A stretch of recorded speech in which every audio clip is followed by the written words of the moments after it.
nanti mahasiswa UTS untuk di semester ini. Dan harapan saya juga karena nanti mungkin juga ada penugasan dari dosen di luar UNESA, jadi kerjakan dengan sebaik-baiknya, dan itu karena diakui sebagai penilaian asli ya. Kalau kita atau saya dan teman-teman dosen geografi kan setidaknya sudah paham ya karakteristik mahasiswanya, sehingga bisa share informasi dengan apa itu dosen yang lain. Tapi kalau misalnya yang dari luar UNESA, takutnya nanti tidak memahami, kemudian nilainya menjadi tidak baik. Nah, ini pesan saya lah, sehingga nanti bisa dimanfaatkan secara optimal ya. Baik, hari ini ada materi terakhir untuk pembekalan nanti UTS terkait dengan geopolitik dan demokrasi. Nanti akan disambung ya. Prof. Ahmansyah akan bicara tentang banyak hal terkait dengan keindonesiaan, tentang pertahanan, mungkin juga tentang setting lokasi industri dan kekuatan dari aspek geopolitik. Nah, saya coba untuk menganalisis dari faktor-faktor yang terkait dengan bagaimana geopolitik dari aspek demokrasi.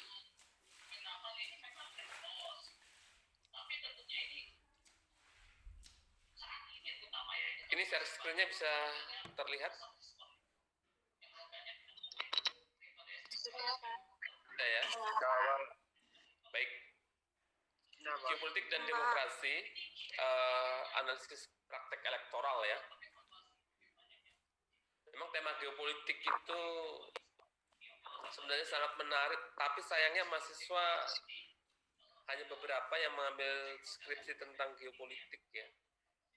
Ada yang analisis pemilihan atau proyeksi atau pemetaan suara pemilih, tetapi hanya mungkin bisa hitungan jari, tidak sampai 5 orang ya mahasiswa yang melakukan penelitian terkait dengan geopolitik ini.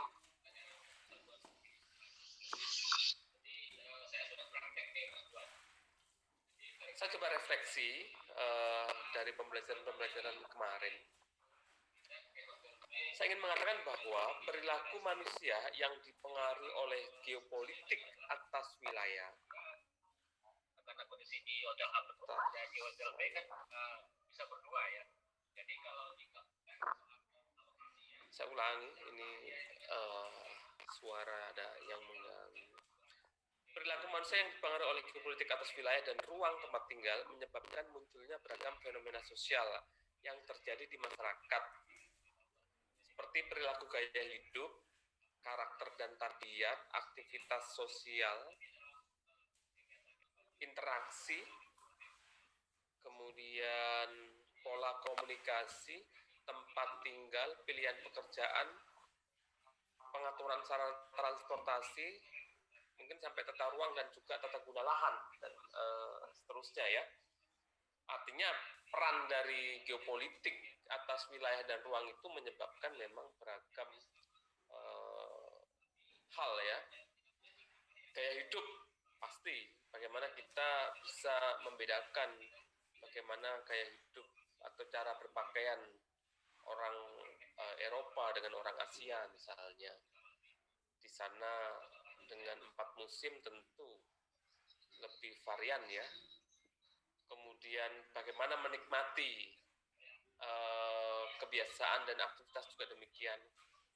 Karakter pun demikian, bagaimana masyarakat di wilayah pesisir dengan di wilayah pegunungan.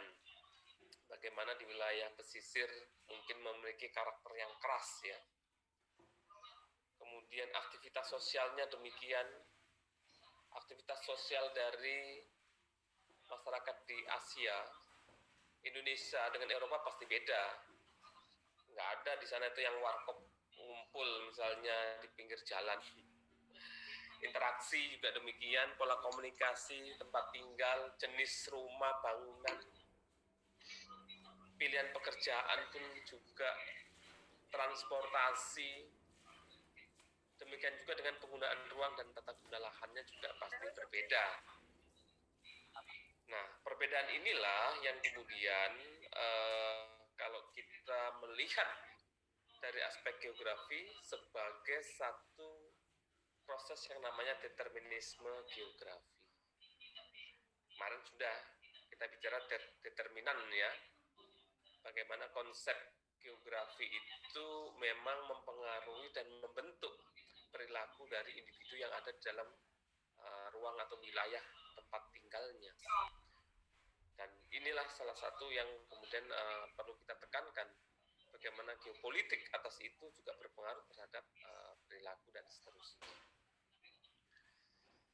Nah, secara konseptual, teori geopolitik itu ketika bicara dengan konsep determinasi, sebenarnya ada 3 hal, bagaimana identitas, bagaimana perilaku, dan juga interaksi. Ini menjadi bagian dari konsepsi secara teori terkait dengan determinasi geografi di dalam geopolitik. Bagaimana identitas itu juga akan muncul karena determinasi geografi di dalam ruang dan wilayahnya. Perilaku dan interaksi antar bangsa juga muncul. Misalnya Jerman menjadi ekspansionis sampai pertengahan abad 20 karena kepercayaan bahwa penguasaan atas daerah jantung atau heartland menjadi satu-satunya cara untuk tampil sebagai negara adidaya. Butuh identitas itu. Bagaimana Nazi kemudian melakukan ekspansi dan melakukan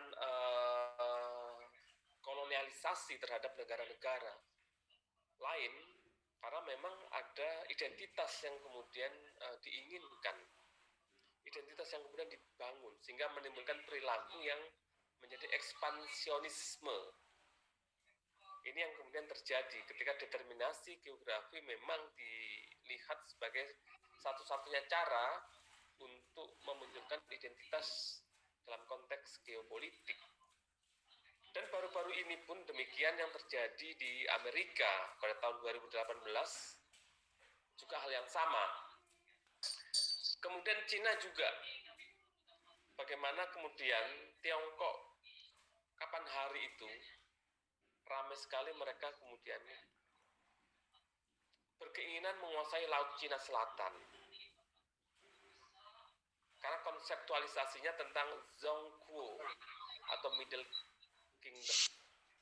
Ini juga menjadi faktor bagaimana ternyata bahwa teori geopolitik yang kemudian ditinjau dari aspek determinisme geografi akan memunculkan perilaku, identitas, dan juga pola-pola interaksi yang sebenarnya lebih pada aspek bagaimana penguasaan ruang atas wilayah-wilayah yang menurut mereka mampu memunculkan identitas.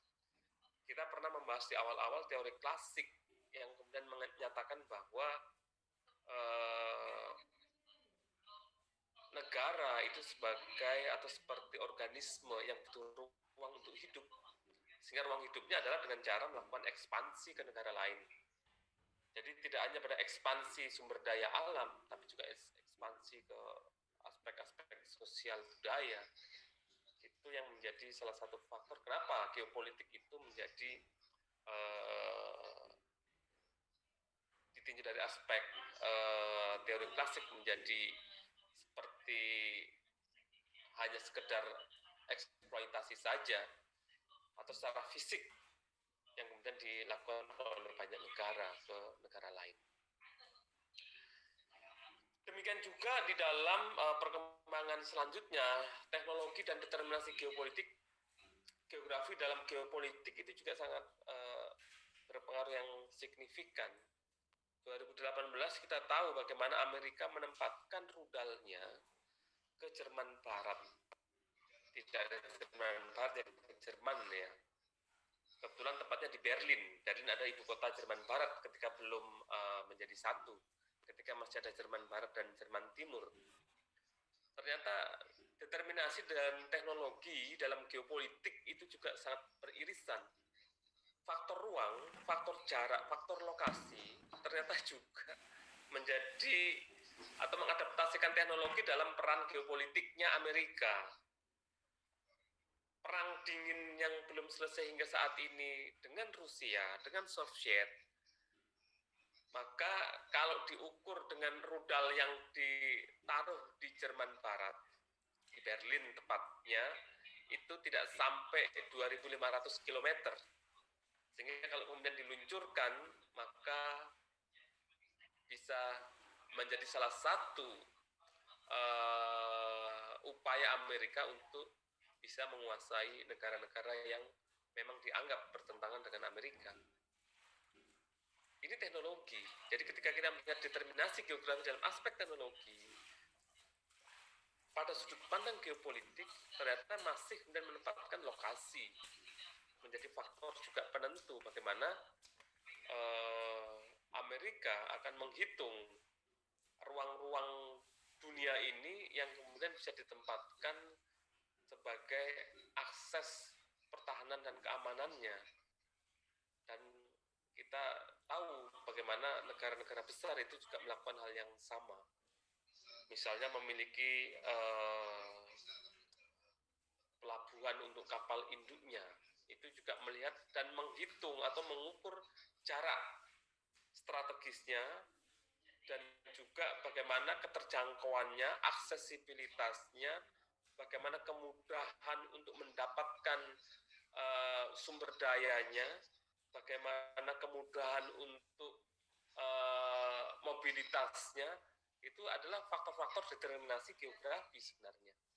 Dan adaptasi teknologi dalam geopolitik ternyata sangat berpengaruh signifikan hingga saat ini. Namun demikian, ternyata ada berbagai macam hal yang menyebabkan pergeseran determinasi geografi. Yang pertama, penguasaan atas wilayah tidak lagi dalam bentuk fisik. Kalau zaman penguasaan Amerika atas terusan Panama misalnya, atau kemudian bagaimana Jerman menguasai beberapa negara, Inggris dengan pertahanan lautnya, itu masih menggunakan konteks fisik ketika akan masuk ke dalam determinasi negara, masuk ekspansi dan juga kolonialisasi di suatu negara. Tapi sekarang memang sudah mengalami pergeseran yang signifikan karena perkembangan teknologi tadi. Jadi menempatkan rudal itu sudah mewakili kekuatan militer. Menempatkan kapal induk sudah memindahkan sekian batalion negaranya ke negara lain. Karena tidak lagi kemudian harus berlayar dan menyerbu ya, tapi cukup dengan menguatkan sistem pertahanan mereka dengan kemajuan teknologi tadi. Jadi kalau kapal induk itu kan kekuatannya diukur sudah sekian, sama dengan sekian batalion misalnya. Karena di dalam kapal induk itu bisa menampung sekian pesawat, kemudian sekian kapal, kemudian sekian banyaknya tentara, sekian banyaknya tank, sekian banyaknya rudal dan seterusnya. Itu sama saja sudah dengan memindahkan pangkalan militer yang bisa bergerak dan dinamis. Ini juga perhitungannya adalah perhitungan dari aspek-aspek geografis, meskipun perkembangannya sudah tidak secara fisik. Ketika ingin menguasai suatu negara harus datang ke negara tersebut dan berperang, masuk ke dalam wilayah negara yang bersangkutan. Kemudian organisasi dunia pun berubah, yang orientasi tidak hanya misalnya orang datang karena semboyan gold, glory misalnya, karena untuk mendapatkan emas, menyebarkan agama dan seterusnya, tapi sudah bergeser kepada kepentingan ekonomi. Bagaimana negara-negara itu bergabung karena alasan ekonomi. bagaimana masyarakat ekonomi ASEAN, masyarakat ekonomi Eropa, G20, kemudian BRIC, Brasil, Rusia, India, dan China. Ini kan bukan lagi pada letak geografis semata. Brasil dengan Rusia, dengan China, dengan India itu kan bukan jarak yang dekat. Tapi ada kepentingan ekonomi yang sama. Sehingga ada pergeseran bahwa negara bergabung itu tidak semata-mata letak geografis. Mungkin beda dengan NATO, dengan SEATO yang dulu dibangun oleh Amerika, itu karena memang keterwakilan wilayah geografis.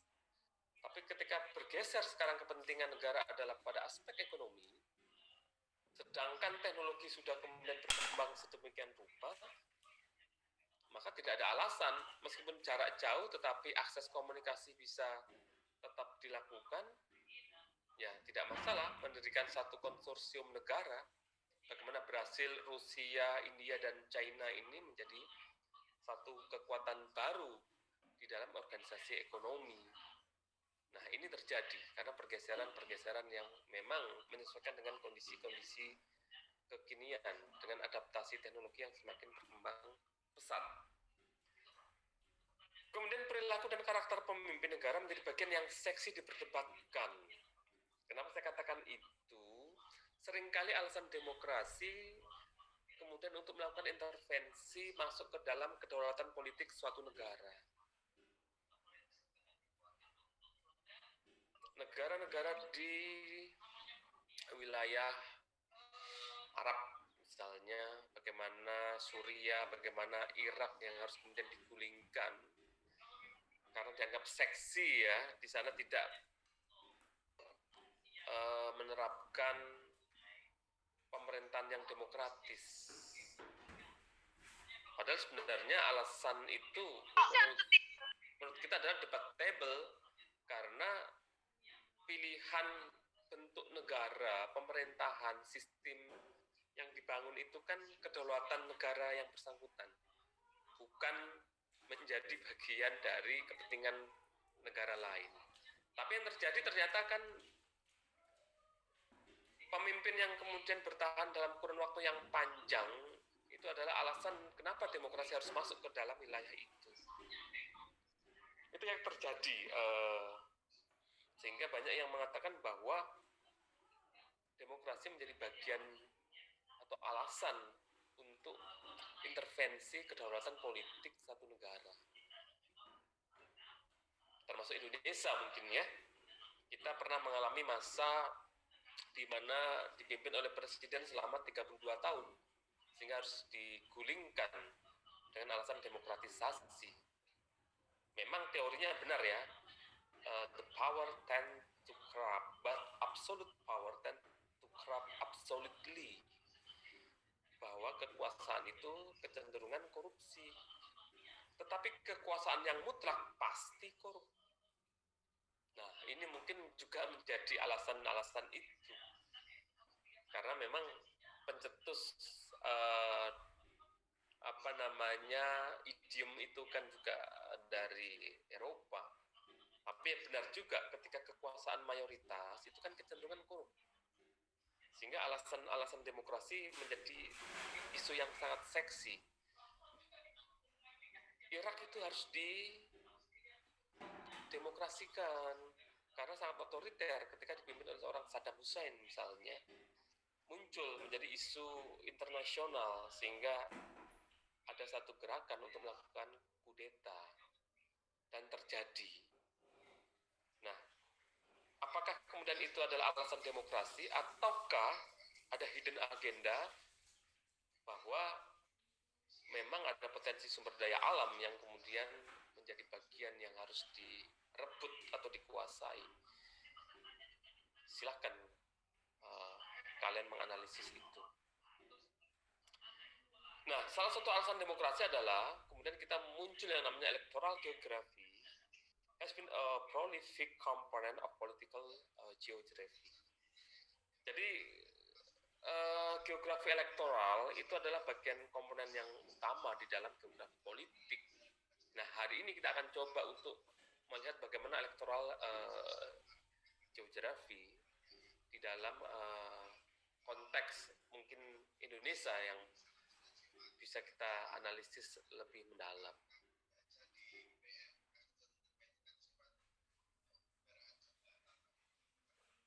Electoral geography. What can electoral geography tell us? Geography of voting offer as explanation of pattern of voting. Jadi menjelaskan bagaimana tentang pola pemungutan suara yang terjadi, sebaran. Nah, ini yang sering kemudian kita kritik dan kita hanya bisa mengkritik tetapi tidak bisa melakukan. Banyak yang kemudian menyatakan kenapa peta politik dari pemilih itu sering dilakukan oleh para lembaga survei. Kenapa? Itu harusnya kan miliknya orang geografi misalnya. Kenapa? Dan yang menjelaskan adalah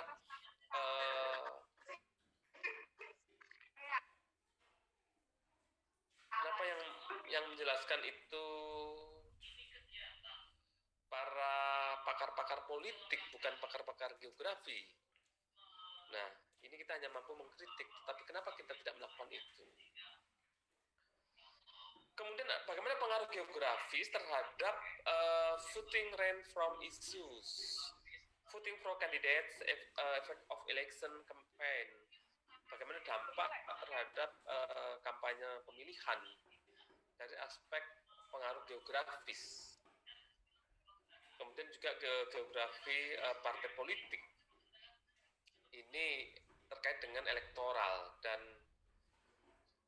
ada dua hal sebenarnya kalau kita melihat di dalam pendapatnya tiga hal, maaf, Peter Taylor dan Johnson. Yang pertama adalah the geography of voting, bagaimana kajian yang menjelaskan pola dan sebaran suatu hasil pemilu. Jadi sebaran itu kan bagian dari geopolitik. Itu adalah wilayah analisis kita. Bagaimana sebenarnya ruang atau wilayah akan membentuk pola hasil dari voting pemilihan. Kemudian yang kedua, bagaimana pengaruh faktor geografis dalam perolehan suara, terutama terkait dengan the neighborhood effect ya. Bagaimana efek ketetanggaan. Jadi kalau misalnya kalian ingin mencalonkan menjadi anggota legislatif, maka carilah dapil yang memang kalian mengenal itu. Bukan kalian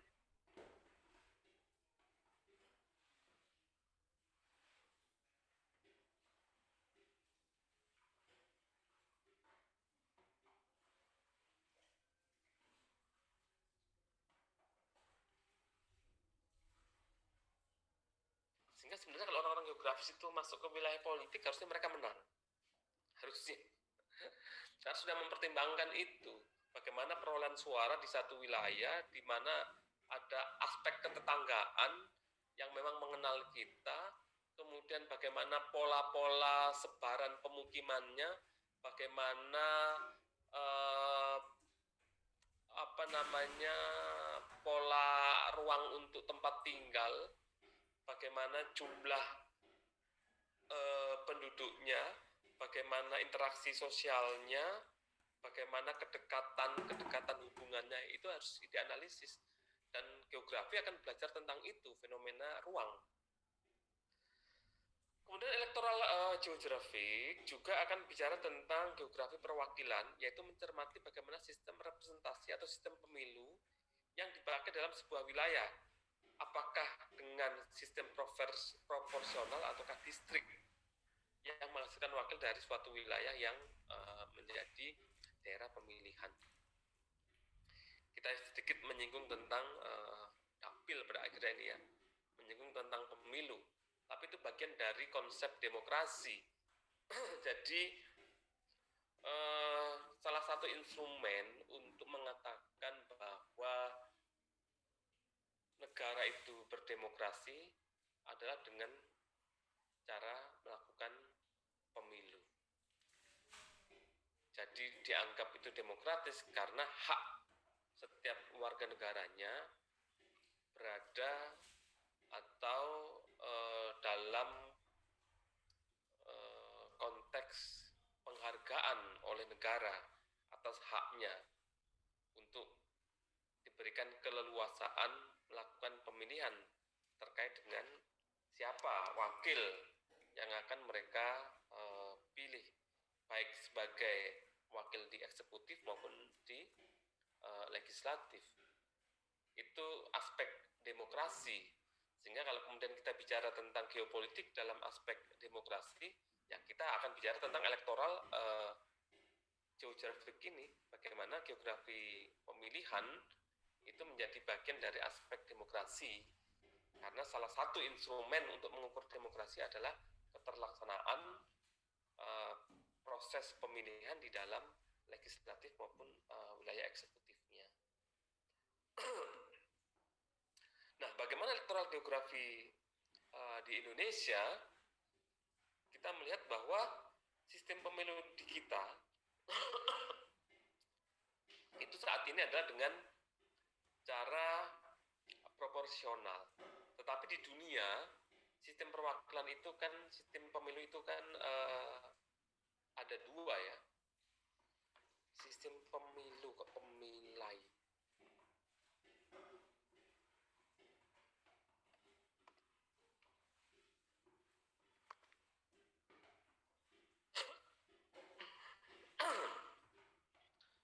Ada yang distrik atau single member constituency dan sistem perwakilan proporsional atau multi member constituencies. Jadi Amerika, Inggris itu mengadaptasikan perwakilan distrik sehingga belum tentu suaranya banyak itu akan menjadi presiden ketika distrik yang menjadi wilayah pemilihannya itu kalah dengan pasangan lain, meskipun jumlah penduduknya misalnya lebih banyak atau pemilihnya lebih banyak.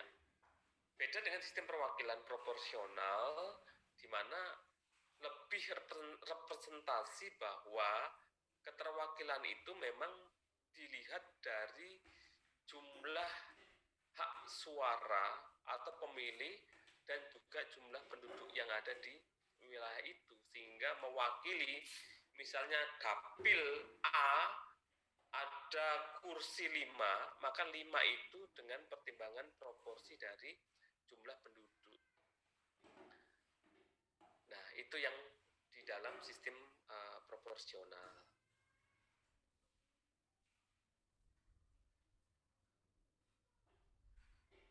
Secara detail, kita akan melihat bagaimana sistem distrik. Sistem distrik merupakan sistem pemilihan yang paling tua dan didasarkan pada kesatuan geografis. Jadi memang wilayah-wilayah itu dikumpulkan, kemudian di situ hanya ada satu perwakilan. Dan satu perwakilan itu direbutkan, sehingga tidak akan bisa kemudian merepresentasikan kekuatan minoritas, karena meskipun selisihnya sedikit tapi hanya ada satu wakil, maka wakil itu yang akan kemudian menjadi pemenang. Katakanlah di distrik 1 ada 2 partai, partai A dan partai B. Partai A mendapatkan 1000, partai B mendapatkan 990, maka satu suara itu dimenangkan oleh partai A tadi. Padahal ada 990 suara yang kemudian pada akhirnya tidak dipertimbangkan atau diperhitungkan. Nah, ini yang nanti akan memunculkan kelompok oposisi ya. Kalau di dalam dui partai yang ada di sistem distrik itu. Wilayah pemilihan dibagi ke dalam beberapa distrik pemilihan. Ada distrik 1, 2, 3 berdasarkan kesatuan geografis tadi itu. Suatu negara dibagi menjadi beberapa daerah pemilihan yang jumlahnya sama dengan jumlah wakil rakyat yang akan dipilih dalam sebuah lembaga perwakilan. Jadi misalnya butuh 50 wakil, berarti perlu dibuat 50 distrik. Dan distrik itu yang akan kemudian diwakili oleh satu perwakilan di setiap distriknya. Jadi itu di dalam konteks bagaimana sistem distrik di dalam pemilihan. Sedangkan yang proporsional itu adalah perimbangan antara jumlah penduduk dengan jumlah kursi di suatu daerah pemilihan. Jadi beda dengan distrik. Kalau distrik hanya diwakili satu, kalau di daerah pemilihan dengan sistem proporsional, maka bisa diwakili sesuai dengan pembagian jumlah penduduk dan kursi. Kalau misalnya di situ ada 1000 dan wakil satu kursi adalah 200, maka ada 5 kursi yang akan diperebutkan. Sehingga di dalam satu dapil bisa berisi 5 wakil. Tapi kalau yang di sistem distrik tadi, satu distrik hanya ada satu perwakilan, meskipun jumlahnya sama-sama 1000 misalnya.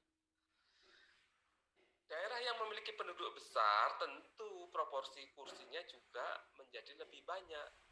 Sedangkan yang kecil itu lebih sedikit. Karena BPP, bilangan pembagi pemilihnya, sesuai dengan jumlah penduduknya. Nah, bagaimana kalau kita melihat hasil proporsi sistem yang sudah diterapkan di Indonesia? Tahun 55, pemilu pertama hingga 99, ini sepertinya masih menggunakan sistem proporsional yang tertutup. Makna tertutup adalah bahwa pemilih memilih calon itu berdasarkan dari partai politik yang menyertakan yang menyusun siapa yang nanti akan kemudian ditetapkan menjadi calon atau wakil. Jadi nyoblos gambar dan orang yang akan menjadi wakil adalah sudah ditentukan oleh partai politiknya, pengusungnya. Sehingga biasanya berdasarkan nomor urut. Meskipun nomor urutnya meskipun orang itu tidak terkenal, tapi nomor urut 1, ketika partai suaranya besar, maka dia dipastikan menjadi wakil. Nah, ini yang kemudian diprotes, kalau gitu nggak fair dong. Sebenarnya namanya proporsi harus sesuai dengan jumlah suara yang diperoleh. Nanti diurutkan berdasarkan jumlah suara yang didapatkan.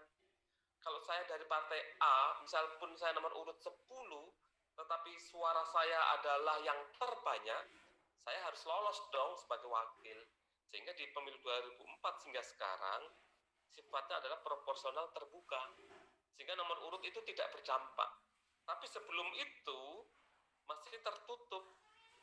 Katakanlah suara PDI Perjuangan, di situ mendapatkan 3 kursi. Maka biasanya yang menentukan nomor urut 1, 2, 3 adalah partai. Tetapi kalau yang terbuka, misalnya dapat 3 kursi, maka dilihat 3 itu apakah memang memenuhi bilangan pembagi pemilihnya, BPP-nya. Maka dia bisa lolos sebagai wakil. Tidak berdasarkan pada penunjukan atau nomor urut dari partai politik itu. Itu yang proporsional. Nah, ini contohnya ya. Kemudian bagaimana sistem distrik dan sistem proporsional. Sistem distrik sering dipakai di negara yang mempunyai partai. Karena memang sulit ya, multi partai masuk ke wilayah distrik. Karena yang di situ pasti partai atau kekuatan partai akan kemudian menjalin koalisi. Karena di distrik itu hanya butuh 1. Kalau kemudian diperebutkan oleh banyak partai, maka kemungkinan mendapatkan suara itu pun akan susah. Beda dengan pemilihan proporsional. Sistem ini sering diselenggarakan dalam negara yang banyak partai seperti di Indonesia. Sangat dimungkinkan, misalnya di dalam satu dapil itu ada 5 kursi, bisa saja diperebutkan oleh banyak partai. Karena memang yang diwakilkan itu lebih dari satu, ada 5. Tapi kalau hanya ada satu, kecenderungan akhirnya partai politik di negara dengan menggunakan sistem distrik hampir rata-rata hanya 2. Makanya di Amerika itu ada Partai Demokrat dan Partai Republik. Sehingga satu yang misalnya menjadi mayoritas atau pemenang, maka satunya pasti oposisi. Misalnya presidennya berasal dari Demokrat, maka yang Partai Republik menjadi oposisi. Demikian juga sebaliknya. Memang ada perimbangan dan semua ada plus minusnya. Hanya saja di sistem distrik, partai atau suara minoritas terabaikan. Tapi kalau yang di proporsional, itu suara minoritas masih dihitung, masih mendapatkan peran. Beda dengan yang di sistem distrik.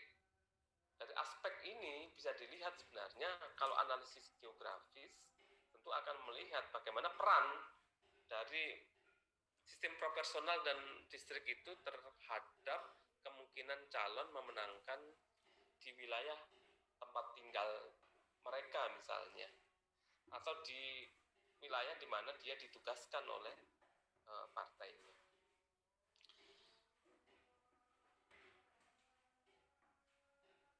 Nah, kesimpulannya begini, di sistem distrik dan proporsional, kalau misalnya di wilayah yang terdiri dari 10 distrik yang memperebutkan ada 10 kursi, maka setiap distrik hanya ada 1.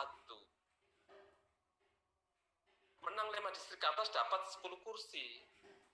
Tetapi yang kemudian tidak atau di bawah itu, maka dia tidak dapat kursi. Sehingga suaranya hilang atau sia-sia. Tapi di lain sisi yang proporsional, karena wilayah dianggap sebagai kesatuan yang memperebutkan 10 kursi, maka jika menang 60%, dia dapat 6 kursi. Seandainya menang 30%, dia juga dapat 3 kursi. Menang 10% pun dapat 1 kursi. Tidak ada suara yang hilang. Tapi kalau di distrik ya memang hilang. Karena perebutannya itu adalah bagaimana keterwakilan itu tidak dihitung berdasarkan suara yang diperoleh, tetapi suara yang menang. Maka bisa direbut semuanya. Kalau kita melihat peta hasil rekapitulasi berdasarkan pemetaan dari Pilpres kemarin 2019, ini sebenarnya kita bisa untuk menganalisis bagaimana merah adalah suaranya Jokowi, kemudian yang kuning suaranya Prabowo Sandi kemarin ya. Meskipun politik itu abu-abu ya, karena pasca Pilpres ya semuanya masuk ke sistem pemerintahan, sehingga tidak ada musuh yang abadi di dalam politik, yang adalah kepentingan yang abadi. Tidak ada lagi cepong dan kampret, yang ada justru kepentingan bersama, kepentingan yang abadi tadi. Sehingga rugi sebenarnya di tingkatan bawah kalau harus saling bermusuhan hanya gara-gara pilihan politik yang beda. Nah, kalau kita lihat sebarannya, coba di sini dilihat wilayah mulai dari Aceh, ya kan? Kemudian daerah Bengkulu, daerah Sumatera Barat, Sumatera Selatan, kemudian Riau, kemudian mana ini Palembang ya. Itu wilayahnya Prabowo Sandi. Tapi Sumatera Utara ternyata wilayahnya Jokowi. Bangka Belitung, Lampung ya. Bagaimana sebaran di Jawa? Jawa Tengah, DIY, Jawa Timur, Bali, Madura itu dimenangkan oleh Jokowi. Tapi Nusa Tenggara Barat Prabowo. Kemudian Kalimantan Timur, Sulawesi Selatan, Halmahera. Tapi selebihnya seluruh Kalimantan, Sulawesi Utara, Tengah, Tenggara, seluruh Irian, kemudian Ambon, Nusa Tenggara Timur adalah Jokowi. Nah, ini sebenarnya peta yang relatif konsisten. Makanya geopolitik akan bicara sebenarnya bagaimana sebaran pemilih. Ini relatif konsisten dan sebenarnya bisa terpetakan bahkan mulai dari pemilu tahun 55.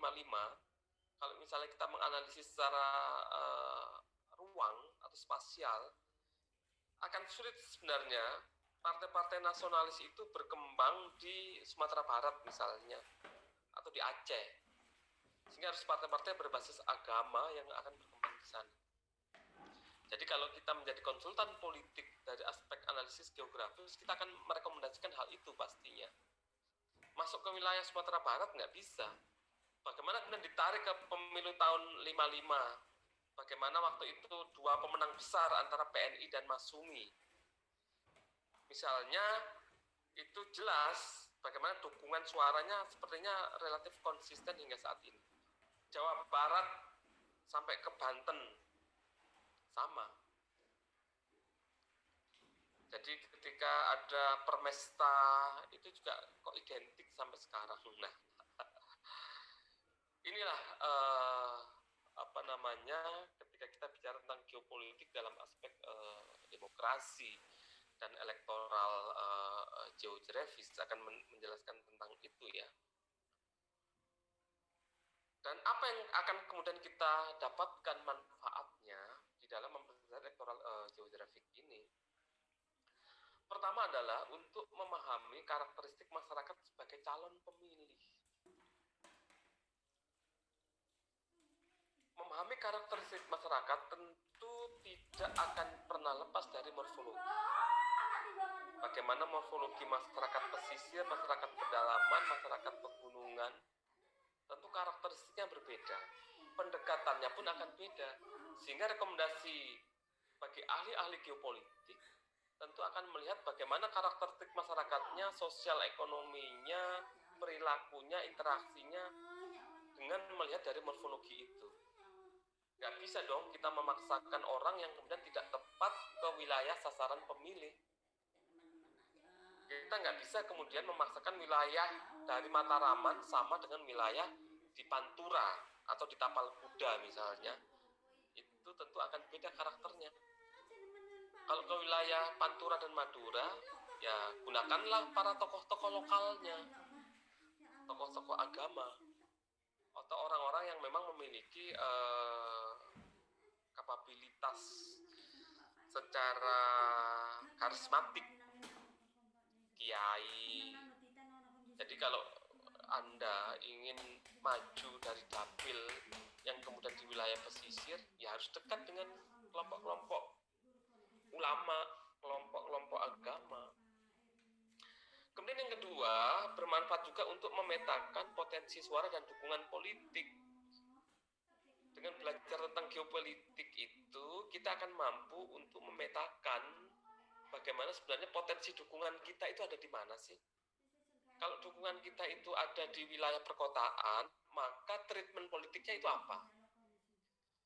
Jika peta kekuatan potensi suara itu adalah di wilayah pedesaan atau tradisional, maka pendekatan politiknya, treatmentnya itu apa? Ini ahli geopolitik yang akan merekomendasikan sebenarnya. Dan kita harus mampu untuk menganalisis itu. Kalau misalnya dukungan politik berasal dari wilayah pedesaan dan tradisional, maka gunakanlah isu-isu yang sifatnya populis. Bukan isu-isu yang kemudian tidak mengena kesasaran mereka. Karena kelompok tradisional dan pedesaan pasti dekat dengan isu-isu yang terkait dengan kehidupan keseharian mereka. Bagaimana mengakses pertanian yang bisa kemudian membeli hasil panennya secara cepat, bagaimana petani tebu itu dipastikan hasil panennya bisa diolah di pabrik dengan cepat dan tidak menumpuk, dan dijaminkan misalnya tidak melakukan impor gula, itu sudah mampu untuk mengarahkan suara. Kemudian yang ketiga adalah menerapkan strategi pemenangannya. Penentuan kandidat, strategi kampanye, dan skala prioritas itu bisa kita terapkan. Kalau kita sebagai pimpinan partai politik tentu menempatkan calon di dalam ruang geografi, di dalam spasial dan wilayah, tentu sesuai dengan karakteristiknya. Menempatkan calon di wilayah pesisir ya beda dengan wilayah Mataraman. Jadi kalau menempatkan di wilayah Tapal Kuda, ya harus calon yang memang memiliki basis agama yang kuat. Strategi kampanye juga demikian. Prioritasnya juga harus mana yang akan didahulukan. Kemudian yang keempat, dengan mempelajari tentang electoral geographic ini, kita bisa memahami permasalahan di masyarakat dan mampu nantinya menerapkan rencana kebijakan setelah pasca pemilihan.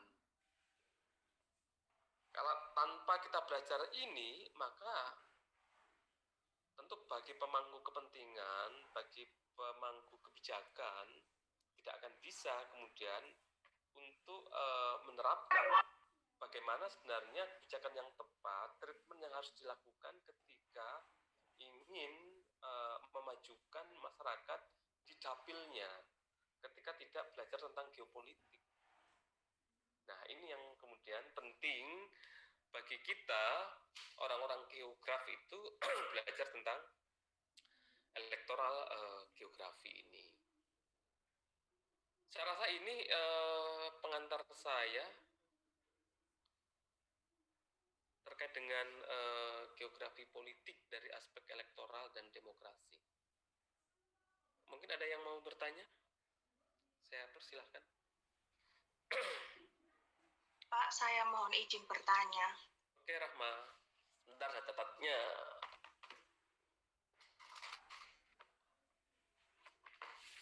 Silakan. Ya, saya Rahmadina, NIM 7 dari kelas 2018A.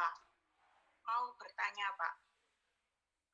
Kan baru-baru ini tuh terdapat konflik kudeta di Myanmar antara junta militer sama pemimpin sipil itu kan. Nah, pertanyaan saya sebenarnya sistem politik apa yang diadopsi negara Myanmar sehingga militer itu memiliki kekuatan untuk melakukan kudeta, dan bagaimana pandangannya dari ilmu geografi politik? Terima kasih, Pak.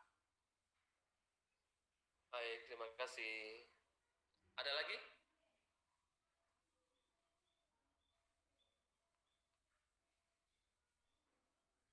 Saya jawab dulu deh.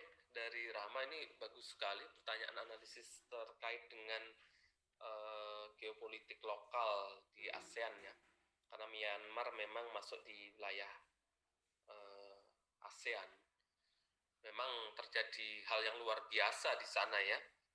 Jadi militer mengambil alih kekuasaan dengan tidak mengakui kekuatan sipil ketika pasca demokrasi dilakukan, pasca pemilu. Nah, memang Myanmar, Vietnam, Laos, Kamboja itu sistem politiknya memang identik dengan sistem sosialis ya dan komunis. Nah, sebenarnya ketika negara tidak memiliki sistem politik yang kuat, maka kecenderungan adanya kudeta itu pasti tinggi. Termasuk awal-awal dulu Indonesia.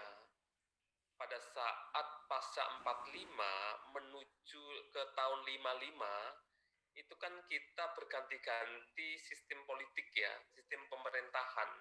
Mulai dari presidensial, ganti parlementer, kemudian kembali lagi ke presidensial hingga dekret ya 5 Juli 59 itu.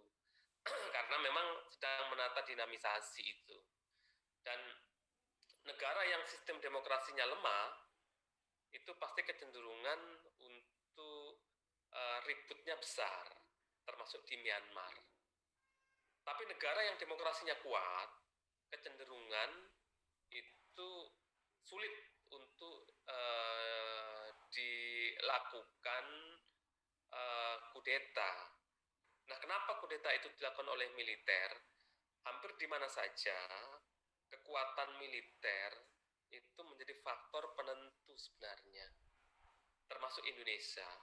Ketika tahun 55 selesai, pemenangnya waktu itu adalah PNI dan Masyumi, kemudian dilanjut dengan semakin besarnya PKI, maka munculnya demokrasi terpimpinnya Soekarno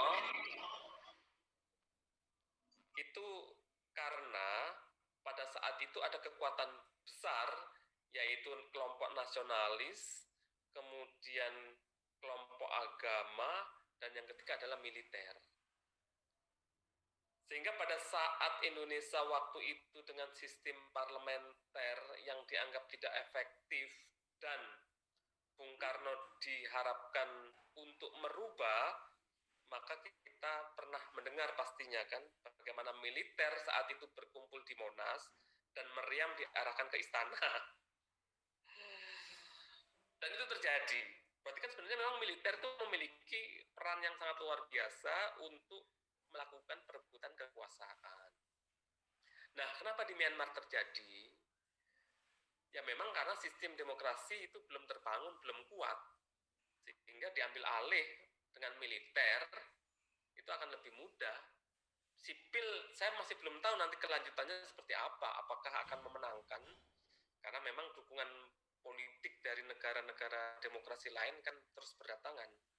Ataukah kemudian justru akan menjadi porak-poranda seperti negara-negara di wilayah Timur Tengah. Jadi demokrasi yang akan justru merusak mereka dengan kemudian pengambil alihan kekuasaan. Nah, ini kita lihat saja nanti. Nah, kalau geopolitik melihatnya sebenarnya kan tadi jelas ya. Demokrasi itu kan masuk sebagai salah satu aspek untuk penguasaan atas kedaulatan negara kan. Karena teori geopolitik klasik kan mengatakan bahwa negara itu seperti organisme sehingga butuh hidup, butuh ruang. Nah, kira-kira ada nggak sih ruang hidup yang ada di Myanmar yang kemudian menarik untuk kemudian dimasuki? Nah, nanti kita lihat, ada nggak negara besar yang akan masuk ke sana? Kalau nggak ada, berarti secara geopolitik tidak menarik Myanmar untuk dikuasai. Tapi kalau misalnya ada sumber daya seperti di Irak, ada sumber daya minyak yang besar, ya mending Saddam Hussein dijatuhkan dan didemokratisasikan sajalah Irak. Sehingga yang bicara demokrasi akan datang ke sana, akan mengambil pemerintahan sementara, kemudian mereka menguasai, dan pola interaksi tadi terjadi kan. Determinasi geografi, salah satunya adalah interaksi, bagaimana menjalin hubungan antara negara yang masuk ke Irak, dalam hal ini Amerika ya, dengan kepentingannya. Nah, kita lihat nanti yang di Myanmar, kita masih belum tahu ini, siapa yang akan masuk ke sana, organisme negara mana yang akan kemudian masuk ke sana. Itu dari analisis geopolitiknya. Kira-kira begitu, Rahma. Mungkin ada yang lain lagi? Terima kasih, Pak. Ya, sama-sama.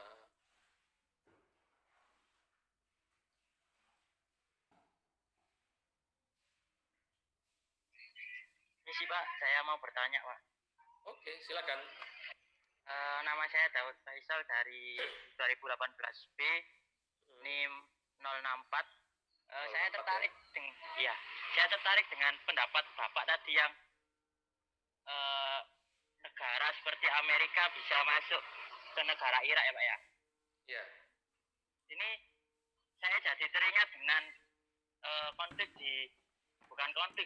perseteruan di LCS Pak, Laut Cina Selatan. Nah, kan secara geografi sendiri Amerika juga cukup jauh Pak dari yang ternyata ada pandangan yang kalau dari teori geopolitik itu kan sama sebenarnya teori klasiknya organisme yang butuh hidup sehingga negara itu harus ekspansi ke negara lain. Kalau Cina itu kan mengatakan tentang Zhongguo itu kan Middle Kingdom itu kan. Sehingga Laut Cina Selatan itu ya memang penguasaan atas mereka secara konseptual yang mereka bangun itu. Dari geopolitik akan melihat itu karena memang butuh kekuatan. Bagaimana dengan pertahanan yang kuat itu memang Cina juga memiliki nilai tawar yang tinggi. Nah, bagaimana kemudian dengan kepentingan Amerika terkait dengan itu kan? Kenapa secara jarak itu kan kalau kita lihat dari aspek geografis itu kan tadi agak berseberangan kan? Kalau Amerika itu pasang rudal di Jerman, khususnya di Berlin ya, dulu Jerman Barat, karena jarak dengan Rusia kurang dari 2.500 km, sekali ditembakkan itu memang sangat efektif. Tapi kenapa di Cina juga hal yang sama? Memang Amerika saat ini itu kan kalau kita melihat negara yang akan mendapatkan saingan berat Amerika adalah kan besarnya Cina kan. Di awal kemarin saya sudah menyampaikan bagaimana Cina membangun barier ya. Dengan kemudian negara-negara itu bahkan tidak lagi bicara tentang letak, tapi kestrategisan Cina untuk mampu ekspansi ekonomi ke banyak negara. Sehingga menjadi kekhawatiran Amerika juga bahwa akan ada negara yang baru yang muncul yang akan menyaingi Amerika yaitu Cina. Termasuk Laut Cina Selatan. Memang tidak nampak sama seperti perang dinginnya dengan Rusia, bagaimana menaruh rudal di Jerman kan bisa dilihat, oh ini strategis dari sisi lokasi. Tapi kenapa Laut Cina Selatan? Ya memang ekspansi Amerika juga akan mengarah bagaimana kapal induk itu harus disandarkan memang di sekitar Laut Cina Selatan. Tadi sudah saya sampaikan, yang memiliki kapal induk di dunia ini kan terbatas jumlahnya ya. Kan tidak banyak. Amerika, Cina, kemudian Inggris, kemudian di Asia masih belum ada, kecuali Cina sama Jepang ya. Artinya dengan kemudian adanya kapal induk itu kan ada yang mengatakan bahwa mungkin sepertiga kekuatan militer itu satu kapal induk. Nah, kalau kemudian disandarkan di Laut Cina Selatan, maka hampir sama lah dengan kemudian bagaimana dia akan mengontrol Korea Utara. Sama sebenarnya. Kenapa kapal induk itu harus kemudian sebagai satu kendaraan yang memiliki mobilitas paling efektif dengan armada yang bisa bergerak ke sana kemari? Karena ya memang tujuannya untuk meningkatkan bargaining tadi itu. Dan kepentingannya jelas lah. Pasti akan masuk ke wilayah yang memang timbul potensi konflik. Dan di dalamnya ada sumber daya alam. Kalau menurut saya sama analisisnya dengan menganalisis kenapa Saddam Hussein di Irak itu harus diturunkan. Ya karena memang ada potensi sumber daya alam yang ada di sana. Jadi alasan demokratisasi, makanya analisis kritisnya kan demokrasi itu baik enggak sih? Secara konsepnya baik, tapi kalau dijadikan alasan demokratisasi untuk mendemokratisasikan suatu negara, berarti kan kedaulatan negara itu diambil alih, kemudian masuklah negara-negara yang pembawa pro-demokrasi tadi. Tetapi dampak yang akan kemudian terasa adalah ketika potensi sumber daya alamnya diambil, termasuk Laut Cina Selatan. Ya memang yang khawatir itu saat ini adalah Vietnam juga khawatir, protes kan. Sedangkan Vietnam itu punya masa lalu juga dengan Amerika. Jadi masih berhimpitan lah dengan masa lalu yang terjadi. Itu kira-kira Daud ya. Ya Pak, terima kasih Pak. Oke, ada lagi? Kalau ada lagi satu, kalau tidak ada lagi kita akhiri.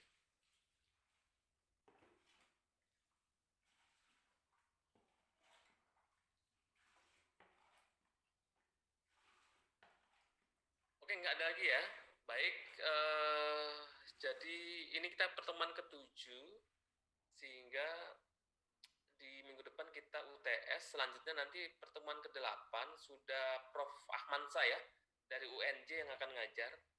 karena saya harus change ngajar di UNJ, sehingga harapan saya bisa mendapatkan banyak pengalaman lah dari beliaunya juga, dan bisa lebih banyak berinteraksi. Mahasiswa UNESA geografi itu luar biasa, jadi kritis-kritis. Nanti coba dianalisis-analisis hal-hal yang memang perlu ditanyakan, karena geopolitik itu kan menarik sebenarnya dikaji, cuma kita masih jarang menggunakannya. Jadi itu yang bisa saya sampaikan. Terima kasih. Kita ketemu lagi minggu depan untuk UTS. Assalamualaikum warahmatullahi wabarakatuh. Waalaikumsalam Waalaikumsalam warahmatullahi warahmatullahi Waalaikumsalam warahmatullahi wabarakatuh. wabarakatuh. Terima kasih, Pak.